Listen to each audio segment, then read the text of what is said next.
الرحمن الرحیم.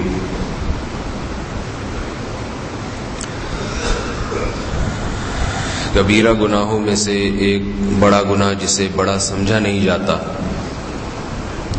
لیکن وہ ہے بڑا، وہ ہے غیبت کرنا.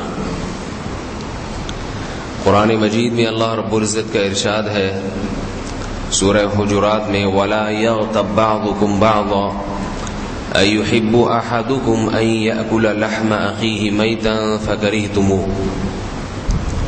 کیا ایمان والو تم میں سے کوئی کسی کی غیبت نہ کرے؟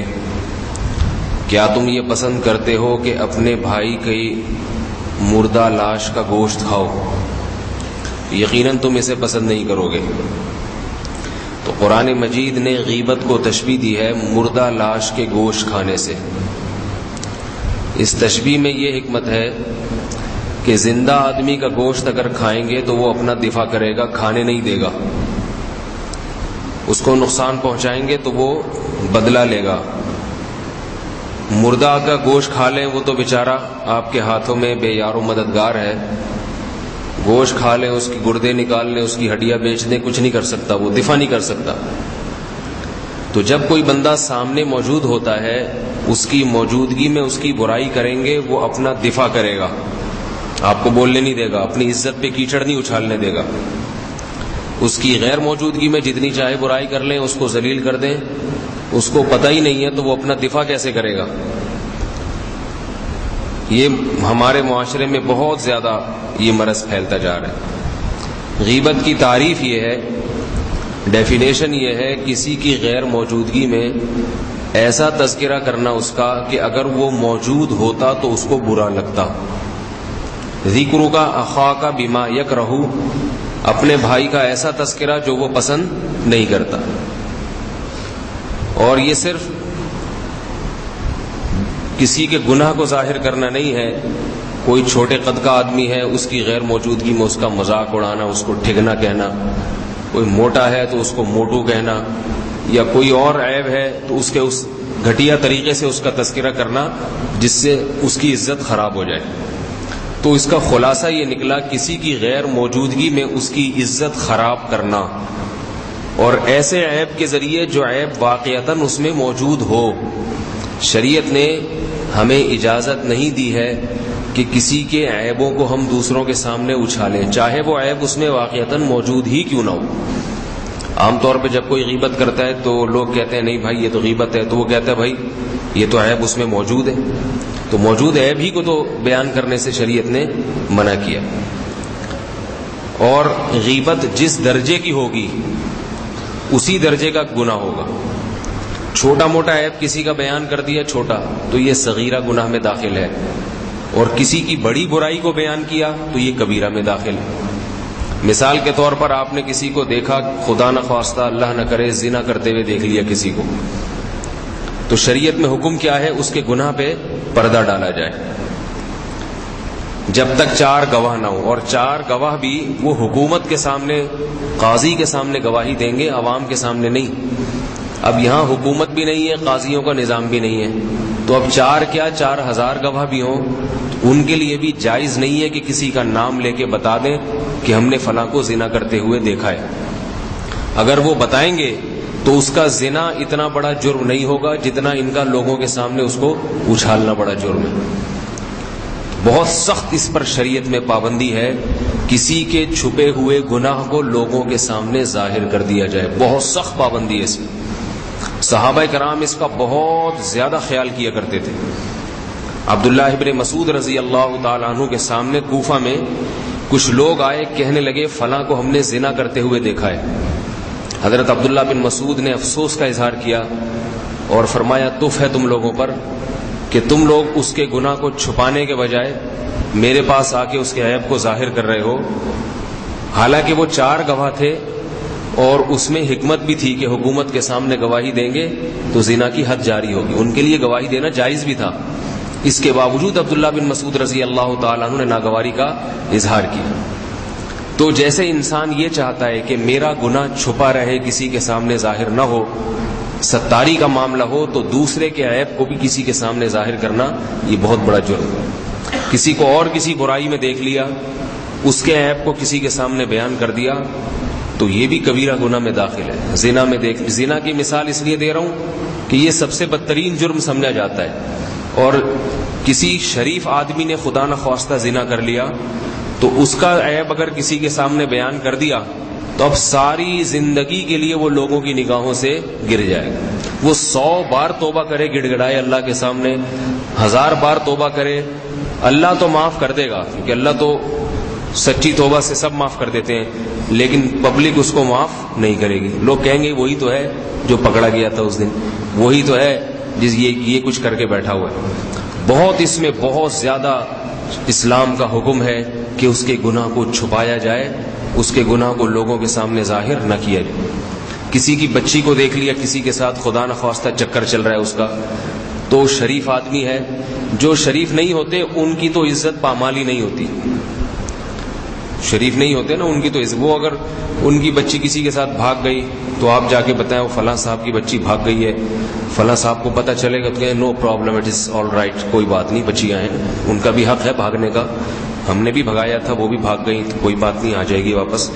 براڈ مائنڈیڈ ہونا چاہیے. تو ان کی تو صحت پہ کوئی اثر پڑتا ہی نہیں.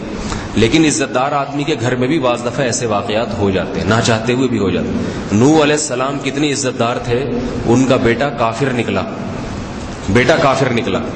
تو یہ اولاد کی جو تربیت کا معاملہ ہے نا، یہ اللہ نے اپنے ہاتھ میں رکھا ہے، والدین کے ہاتھ میں نہیں ہے. والدین صرف تربیت کی کوشش کرتے ہیں، تربیت کر بھی لیں گے، یہ والدین کے بس میں بھی نہیں ہے. کتنے ہی والدین ایسے ہیں جنہوں نے اولاد کی تربیت میں کوئی کسر نہیں چھوڑی، مگر پھر بھی اولاد خدا کی باغی اور نافرمان نکلی ہے. کتنے ہی شوہر ایسے ہیں جنہوں نے بیوی کی تربیت میں کوئی کسر نہیں چھوڑی، مگر بیوی اللہ کی باغی اور کافر نکلی ہے. قرآن مجید میں اللہ نے 2 مثالیں دی ہیں اس کی. ضرب اللہ مثلا للذین کفروا امرأۃ نوح وامرأۃ لوط. فرمایا کافروں کے لیے ہم مثال بیان کرتے ہیں نوح علیہ السلام کی بیوی اور لوط علیہ السلام کی بیوی. کانتا تحت عبدین من عبادنا صالحین. فرمایا یہ دونوں عورتیں ہمارے نیک بندوں کے نکاح میں تھیں، دونوں وقت کے بڑے پیغمبر. نوح علیہ السلام 950 سال تبلیغ کرنے والے.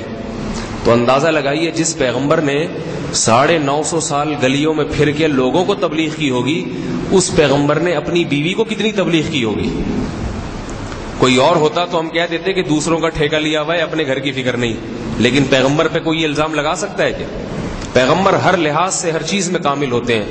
تو جس پیغمبر نے لوگوں کے دروازے کھٹکھٹا کے 950 سال چلت پھرت کی ہو اور ایک ایک کو دعوت دی ہو اور دن میں بھی پکارا رات میں بھی پکارا، اس پیغمبر نے گھر میں کتنی محنت کی ہوگی. لیکن ان کی بیوی کیا تھی؟ کافر. بیوی ایمان نہیں لائی اور بیوی کی موت کفر پہ واقع ہوئی. اب کوئی نوح علیہ السلام کو تانا دے سکتا ہے کہ گھر کی تو فکر ہے نہیں، بیوی کو دیکھو، اور خود جناب اتنے بڑے دیندار بنے پھرتے ہیں. نوح علیہ السلام کا بیٹا بھی کافر، وہ بیوی نے بیٹے کو بھی اپنے جیسا بنا لیا تھا.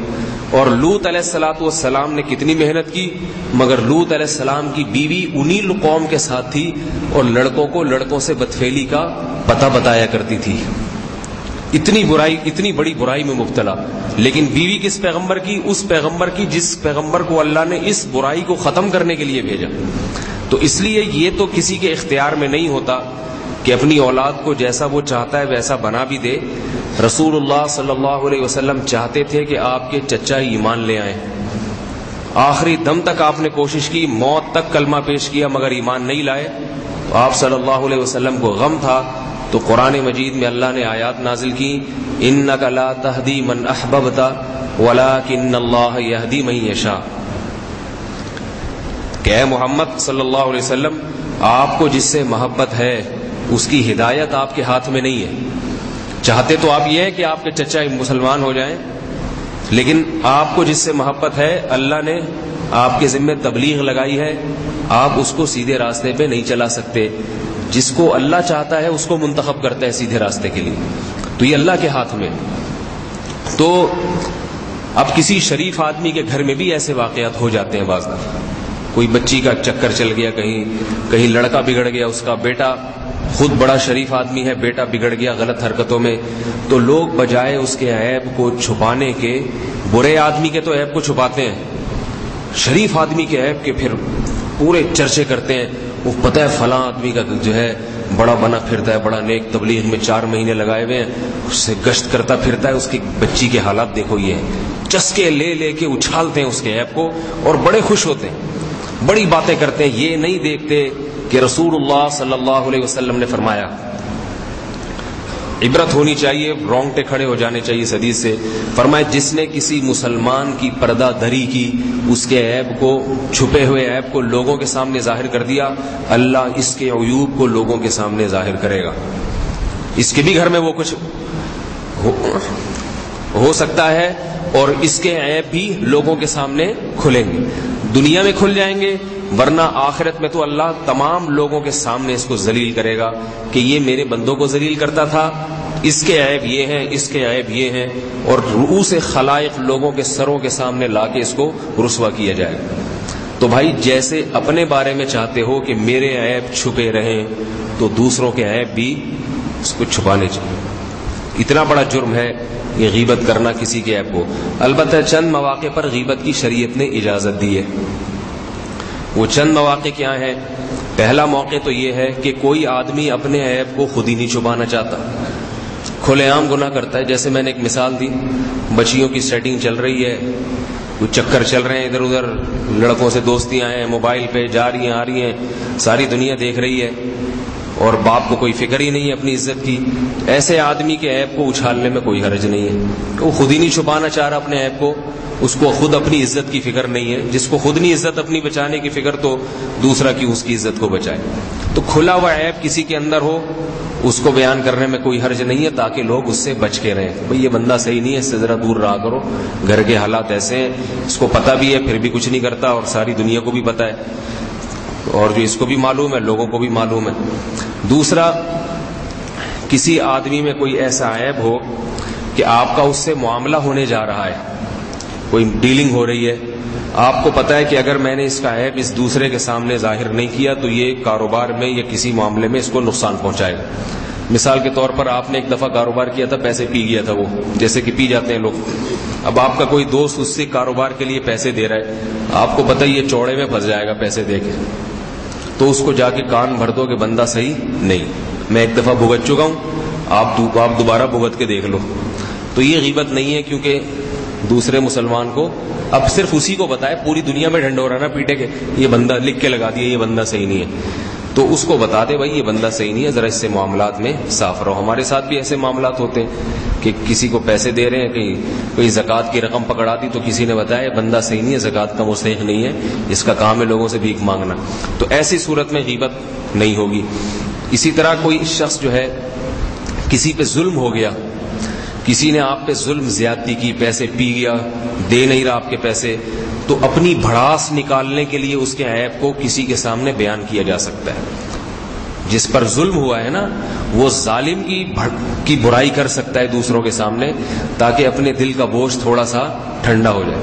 کیونکہ شریعت یہ نہیں کہتی ایک تو تم پر ظلم ہوا, انتقام لے نہیں سکتے, اب منہ بھی چپ کر کے بیٹھ جاؤ, تو وہ تو اندر سے پھٹ جائے گا دھماکے کے ساتھ, ٹھیک ہے نا, برداشت نہیں ہو سکے گا اس کو. تو ایسی صورت میں بھی کسی کے سامنے اس کے ظلم کو بیان کیا جا سکتا ہے. دیکھو بھائی میں ان کے ساتھ اتنا اچھا سلوک کر رہا ہوں, اور انہوں نے میرے ساتھ, یہ سب بندے صحیح نہیں ہے, میرے تو ہے نا بیڑا غرق کر کے رکھا ہوا ہے اس آدمی نے. تو اس کا کوئی مقصد نہیں ہوگا, اپنی ایک تھوڑا سا دل ہلکا ہو جاتا ہے انسان کا, اس کی بھی اجازت ہے. اسی طرح کوئی قوم کا رہبر ہے, مقتدا ہے, لیکن ہے 2 نمبر. مثال کے طور پر کوئی مسجد میں امام ہے, وہ لوگ کوئی کمیٹی والے کسی کو امام رکھ رہے ہیں, آپ کو پتہ ہے کہ یہ امام 2 نمبر آدمی ہے, غلط عقیدے کا آدمی ہے, جو ہے نا اس کے عقائد صحیح نہیں, اوپر سے کچھ اور بنا ہوا ہے, اندر سے کچھ اور ہے. یہ جب جگہ مضبوط پکڑ لے گا تو لوگوں کو مزار پرستی میں لگانا شروع کر دے گا, تعویذ گنڈوں میں ان چیزوں میں ڈال دے گا لوگوں کو, اوپر سے بنا ہوا ہے, اندر سے اس کے حساب کتاب صحیح نہیں ہے.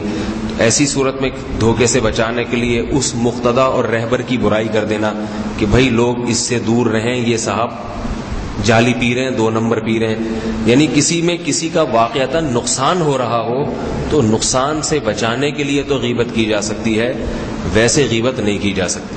اللہ تعالی ہم سب کو محفوظ رکھیں. اور روزے میں غیبت کرنا تو روزے کا بیڑا غرق کر دیتا ہے. رسول اللہ صلی اللہ علیہ وسلم کی خدمت میں 2 عورتیں حاضر ہوئیں. آپ نے پوچھا تمہارا روزہ ہے؟ کہنے لگی ہاں. فرمایا نہیں روزہ نہیں ہے تمہارا. پیالہ منگوایا, اس میں قے کروائی تو گوشت کے لوتھڑے نکلے, اس میں گوشت کے لوتھڑے.